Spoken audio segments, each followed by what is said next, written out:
Jodak mawuok e kaunti ma Kisii medo kwayo jatend piny Kenya manyien William Ruto mondo one ni ochopo singo mane okelo ne jo Kenya e kinde campaigns mage. Ka idho mar ngima ma jopiny ywak ne ahinya e kinde gi mabende koro telo mar Ruto chakore. Wawinjane mathoth koya kuom Crispin Otieno koya e kaunti ma Kisii.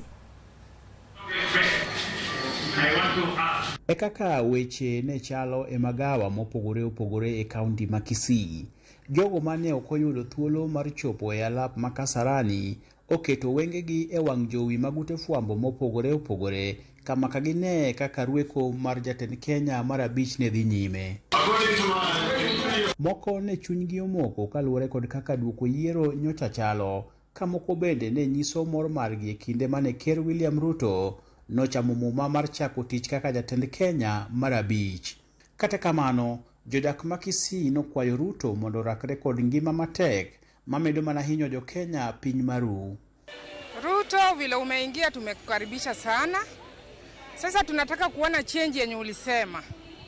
Ulisema saa hii tuko na mahitaji mingi za shule iko ngumu.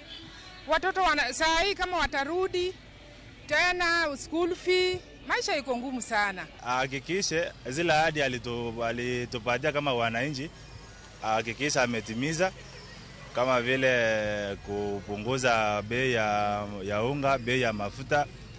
Jenda tu vitu ya kutumia kwa siku apunguze.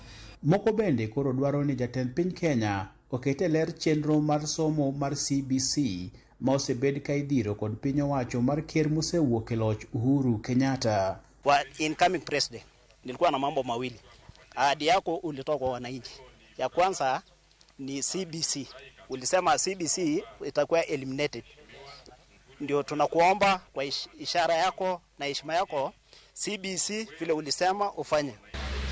Jodongo mar riwruok mar Abagusi mong'ere kaka Abagusi Council of Elders bende otimo romo tok sitho mar Ruto kaka jatend Kenya, ka gikwayo mondo jatelono oti kod jotelo duto manoyiere Kenya kendo mar neno ni dongruok omedore e pacho ka. Akae katikati ya kiti na afanyie watu wake wote wa Kenya kazi. Na wakati mwingine hii state yetu ya Kisii hapa inaweza kuwa state kama Sagana. Haya nakaa hapa kabisa, tunakuwa na mikutano hapa.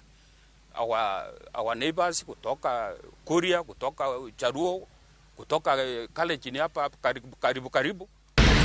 Gikone, sani koro jo Kenya rito neno kaka William Ruto biro bero ngima jo Kenya kar chakruok mar ndalo 100 mabiro tok chamo muma. Crispin Otieno, Ramogi TV, Kisii.